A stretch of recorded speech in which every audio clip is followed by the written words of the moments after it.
स्वर था भाई, तो गोला फेंकता एक दिन गईले धराई।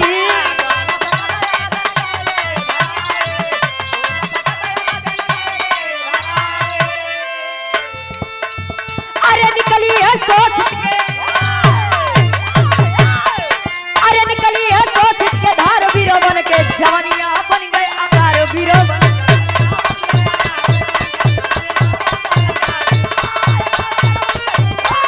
क्या बात,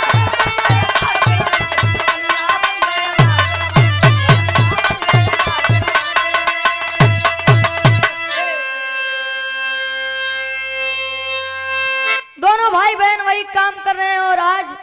समय ऐसा आ गया कि वह गोरे पापी, उनकी नजर जब उन पर पड़ी, पीछा किए। आज जब पीछा किए भाई बहन अपनी जान बचा के, इसलिए नहीं भाग रहे हैं कि हम मरेंगे, इसलिए भाग रहे हैं कि हम इन नीच गोरे कमीनों के हाथ नहीं मरेंगे। तब कवि जी पहापट के भाव में बताएं का,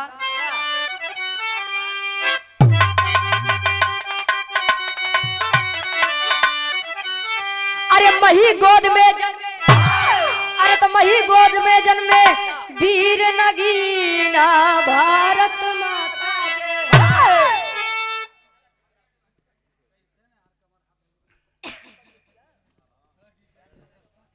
भैया वाह बेचारी नान के जिए यह वीर रस गवावता नहीं हो, ये सब बात रही बा का बताई। अब सुबेरे से खाना खाए यही, वाह दिनों में कार्यक्रम कई का है बेचारी खाए नहीं, अब जवाब देता है। वाह पेट्रोल मांगता है, 5 मिनट और झेल ली भाई। आवाज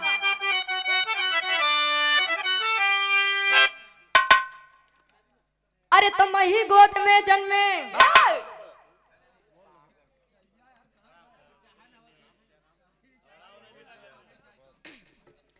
कहे मही गोद में जन्मे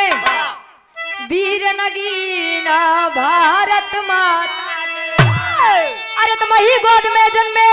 वीर नगीना भारत माता के, आजादी मांगे लिखून पसीना भारत माता।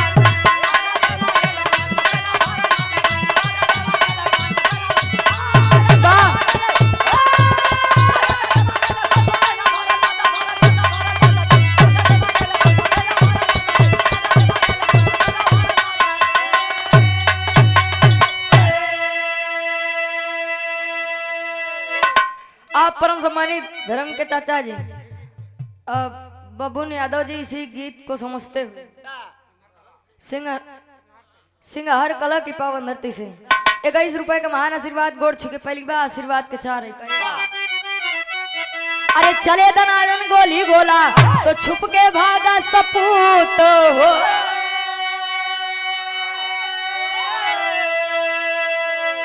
तो मारन चाहे गोरी पलटन सेना रही यकूत।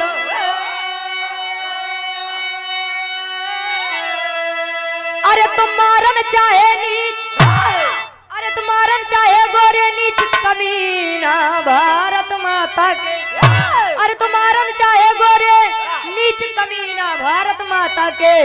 आजादी मांगेली खून पसीना भारत माता।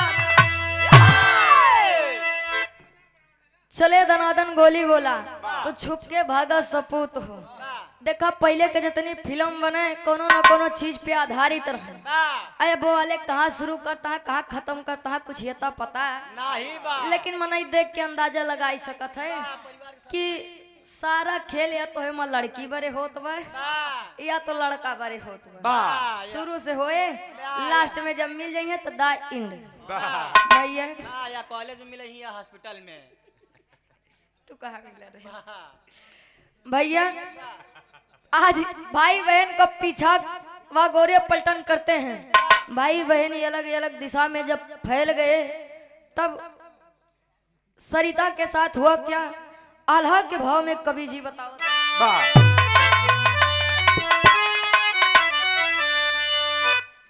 तक खून में समाइल बाटे आजादी चुनरिया पंच,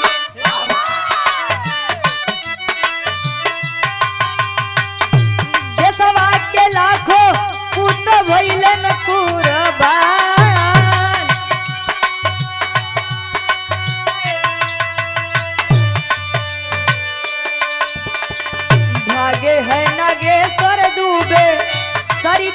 बहिनिया भैया रानो बिरान थी जगहिया आना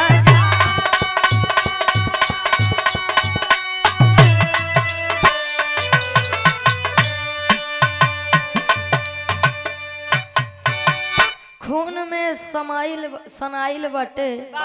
आजादी चुनरिया भैया कहथिन कोनो चीज सीधे से नहीं मिलत आ जवन चीज अगर सीधे से मिल जाए इंसान ओके कदर नहीं करते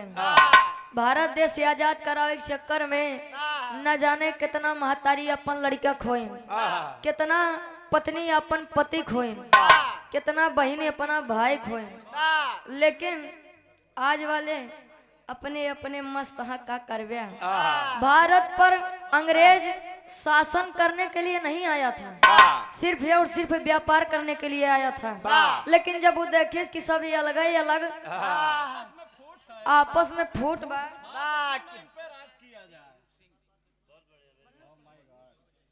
आप परम सम्मानित श्री बल्लू सिंह जी 101 रुपए का महान आशीर्वाद गोड़ छुके पहले की बात पहले हमारा भारत देश सोने की चिड़िया कहा जाता था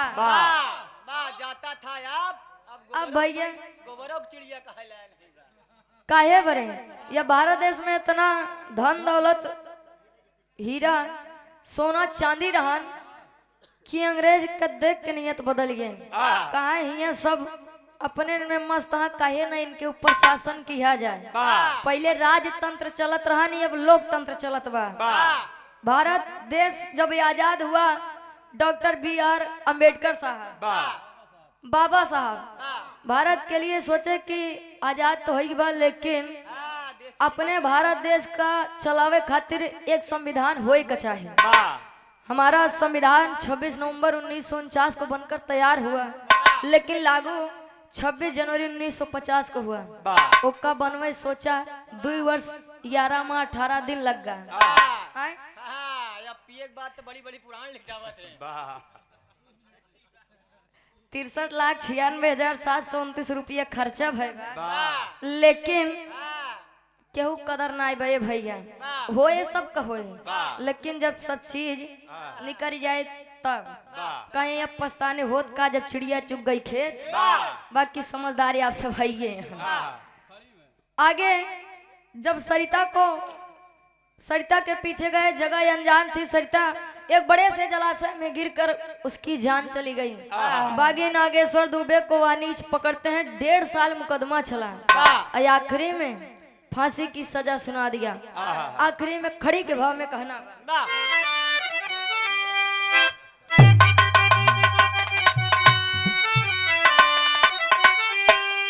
अरे झूले कितना हीरा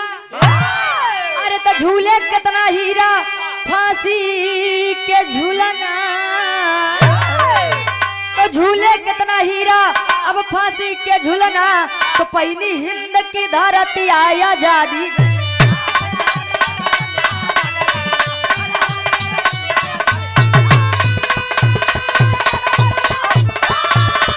क्या बात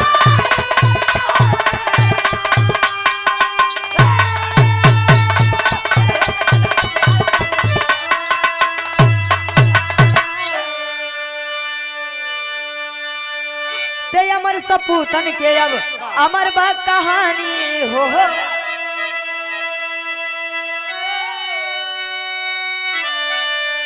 मर के दे गई ले वीर अभी आजादी निशानी हो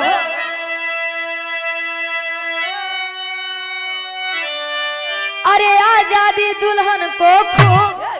अरे आजादी दुल्हन को खूब सजा के रखना तो आजादी दुल्हन को खूब सजा के रखना पहली हिंद की धरती आए आजादी आजादी दुल्हन को खूब सजा के रखना यहाँ सब अपने दुल्हन सजावे पीछे परेशान है भैया आखिरी में खानदान का परिचय बा गुरु गणेश गुरु रामलाल अब चंद्रिका जी गए स्वर्ग सीधा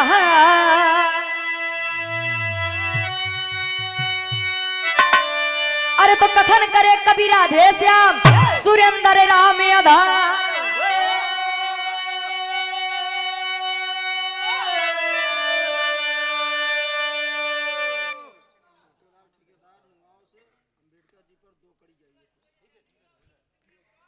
आप परम सम्मानित परम श्रद्धेय श्री छोटे लाल ठेकेदार साहब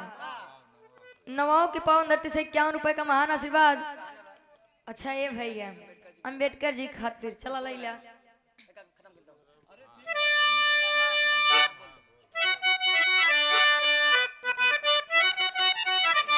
अब कफन से इनकलाब जिंदाबाद, रुचि प्रेम करे भारत माता चरण से। कफन से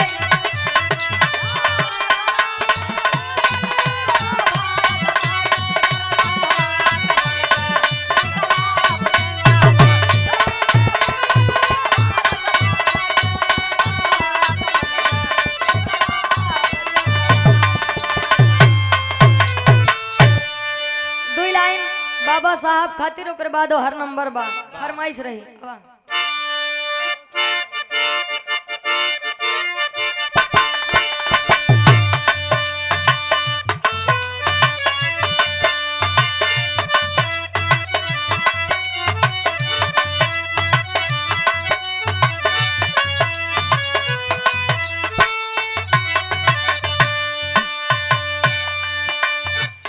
सदियों से बाबा साहब, सदियों से बाबा साहब अंबेडकर महान थे, भारत के शान थे, आज भी है और कल भी रहेंगे। सदियों से बाबा साहब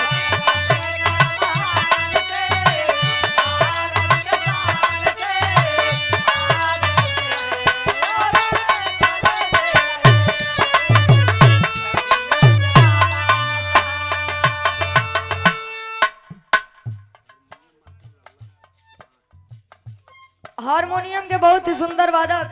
परम सम्मानित परम श्रद्धेय दादाजी लल्लन मास्टर जी गुरु जी के द्वारा 101 रुपए का महान आशीर्वाद। इस भाव को समझते हुए गोड़ छू के पहली बार आशीर्वाद के चाह रहे कहे सदियों से बाबा साहब अंबेडकर महान थे, भारत के शान थे, आज भी हैं। और बाबा डॉक्टर भीमराव अंबेडकर साहब जी ने कहा कि शिक्षा उस शेरनी का दूध है। आप परम सम्मानित बड़े भाई बच्चा हरिजन जी 21 रुपए का महान आशीर्वाद गोड़ छू के पहली बार कहे शिक्षा उस शेरनी का दूध है, जिसने पिया उसने दहाड़ा है। लेकिन अब तो लड़कियां विद्यालय अगर जाते हैं तो सिर्फ टाइम पास करे खाते जाते हैं। 100 में से जान लो 85% टाइम में पास करे बरे जाते हैं, बाकी 25% पढ़े जाते हैं। बजरंग टेंट हाउस बड़े भाई राजकुमार खुटहा की पावन धरती से 51 रुपए का महान आशीर्वाद गोड़ छू के पहली बार कहे का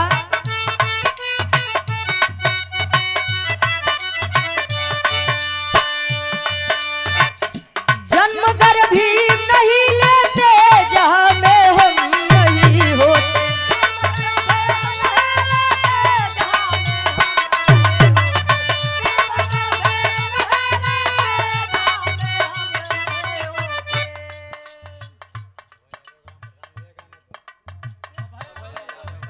आप परम सम्मानित परम श्रद्धेय धर्म के आप हमारे चाचा जी अभय यादव जी ग्राम प्रधान साहब इस भाव को समझते हुए 201 रुपए का महान आशीर्वाद गोड़ छू के पहली बात कहे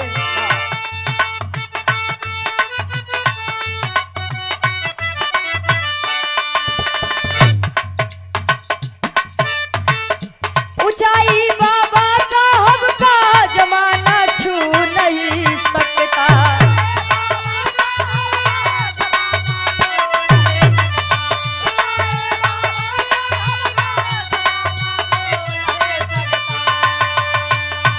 बाबा कांसी राम जैसा कोई भी हो नहीं सकता।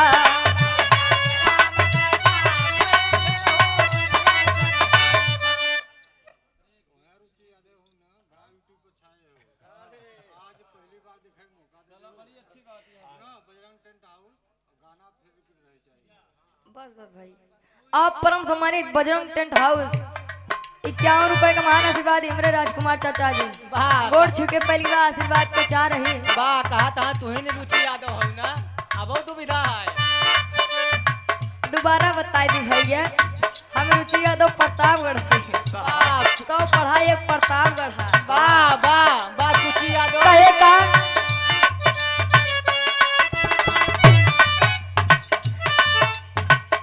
ऊंचाई बाबा साहब का जमाना छू नहीं सकता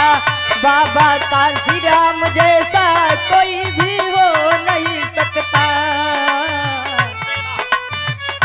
अंबर से ऊंचे अम्बेडकर निदान थे भारत के शान थे आज भी है और कल भी रहेंगे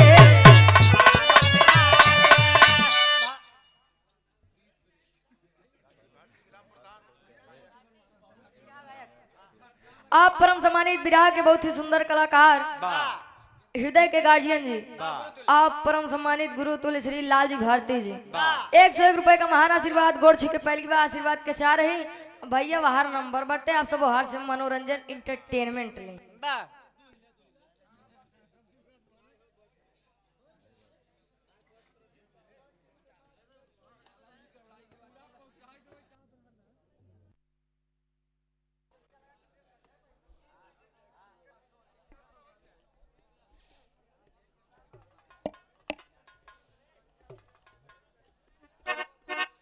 बढ़ावा भैया